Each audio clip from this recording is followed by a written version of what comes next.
Petrol ते diesel 13 रुपए महंगा। हुकूमत ने पेट्रोलियम मसनूआत दी कीमतों में इजाफा कर दिता। पेट्रोल 13 रुपए 18 पैसे फी लीटर महंगा होया।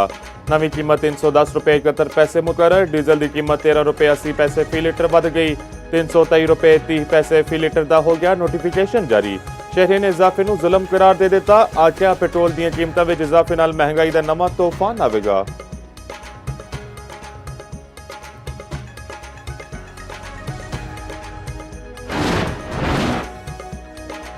अमरीका ने ईरान उत्ते नवीं पाबंदियां आयद कर दित्तियां। अमरीकी महकमे खजाना के मुताबिक ईरानी सुप्रीम लीडर नाल जुड़े मालियाती नैटवर्क नूं पाबंदियां का निशाना बनाया गया। सालाना अरबां डॉलर की मुंतकिली विच मदद करने वाली ईरानी एक्सचेंज कंपनियां नूं हदफ बनाया गया।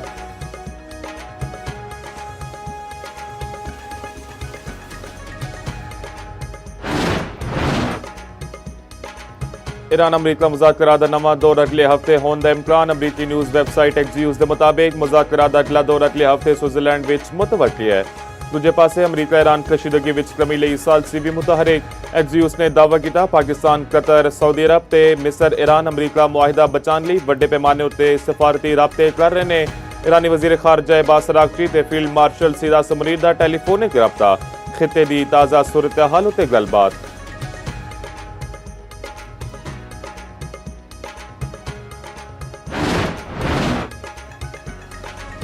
वज़ीर-ए-आज़म शहबाज शरीफ कहते हैं पाकिस्तान इलाका यमन ते इस्तेहकाम की बहाली लई हर मुमकिन तावन जारी रखेगा। पाकिस्तान भी ईरान अमरीका कशीदगी उत्ते अफरीका तो तहम्मुल का मुजाहरा करने की अपील।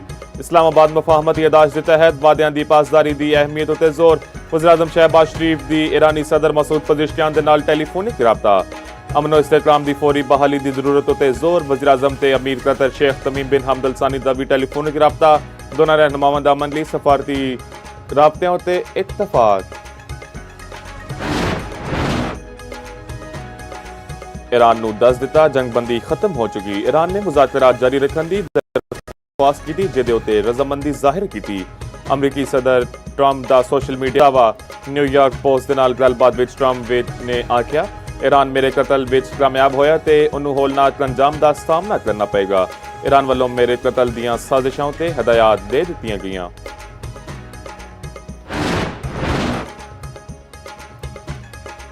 ईरान ते उहदी अवाम दे दिफाह लई मुकम्मल तैयार। अमरीका ने मुआहिदे की खिलाफ वर्जी की ते उहदे सामने मजबूती नाल डट जावांगे। ईरानी पार्लीमेंट के स्पीकर बाकिर कालिबाफ का कहना है सारिਆਂ ਨੂੰ पता होना चाहिए यह तनाज़ात कदे भी ईरान के हथियार सुटन के उत्ते खत्म नहीं होगा।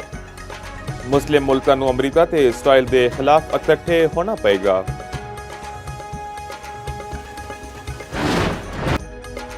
कराची नुसला टावर डिगन के अहकाम अदालती इख्तियारात तो तजावज़ करार। वफाकी आईनी अदालत ने सुप्रीम कोर्ट के 2018 ते 2019 के अहकाम वापस लै ले। अदालत ने करार दिता गैर कानूनी तामीरात के खिलाफ कार्रवाई का इख्तियार सूबाई हुकूमत का है, अदलिया का नहीं। अदालत अपने सामने मौजूद तनाज़े तक महदूद रहन।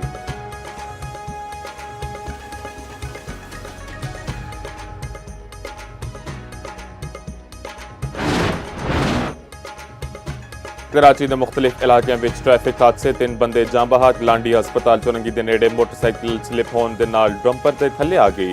मोटरसाइकिल सवार 2 बंदे दम तोड़ गए, एक जख्मी। औरंगी टाउन के नेड़े गड्डी की टक्कर नाल 20 साला नौजवान जान की बाजी हार गया।